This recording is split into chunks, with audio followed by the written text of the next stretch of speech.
For me, I was at a church for 10 years, served there most of that time, just on the worship team, just singing, but I taught full-time in the school system. I grew up in a small town, Flagstaff, Arizona. There was about 25,000 people. It's up in the mountains. People typically think Arizona, they think sun and desert, but where I grew up there was snow, a lot of snow.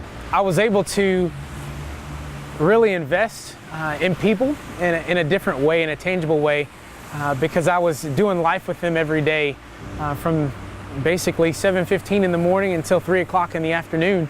In my days in Flagstaff, Arizona, I made a lot of poor decisions. Probably more than you'd like to know. I had a daughter. She was born in 1999. I raised her 6 years of her life. But because of my poor decisions, she ultimately ended up being taken away from me.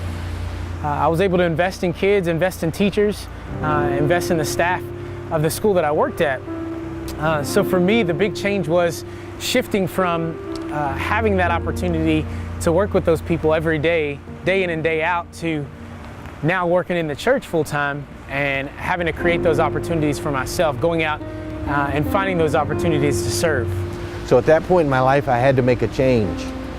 I decided to move all the way across the country to a place called Lexington, Kentucky. You guys may have heard of it. I moved here with $1,500 cash in a suitcase. Credit was horrible. I'd burned every bridge that I could possibly burn. But I made the change because I knew that I had to find a way. So my struggle comes with talking with people. I love people. I'm a people person. I'm an extrovert.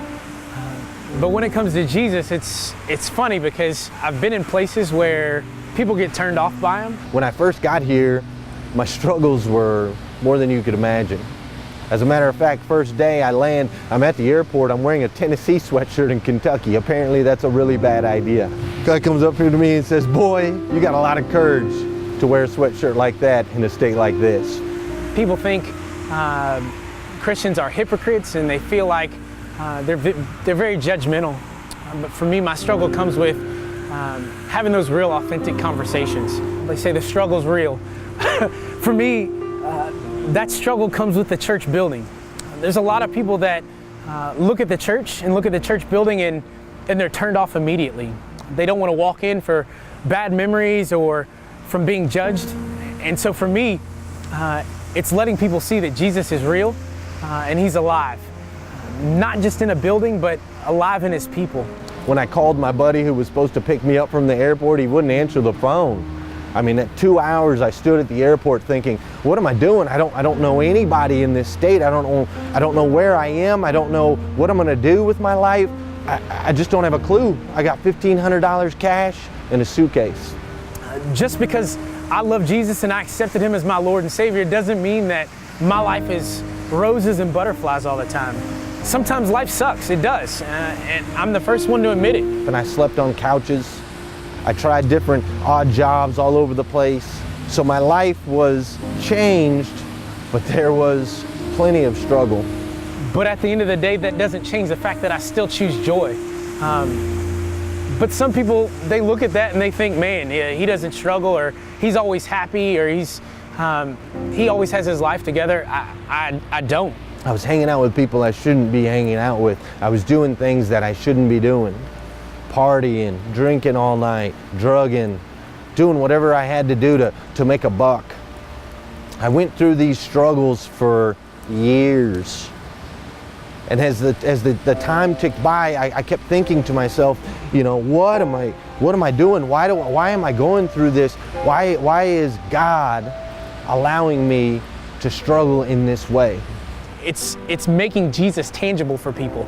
It's meeting people where they are and having those real hard conversations, letting them see and experience Jesus coming out of me. So just like the struggle with this rain, trying to talk, trying to portray different things, trying to explain myself. I can tell you I've learned so much from my children. I've watched them go from these little aliens that just lay there and blibber and blabber and poop and pee, and that's pretty much all they do. They just lay there. They really can't do much. But it's crazy because you can watch as time goes by, their mind will start to change.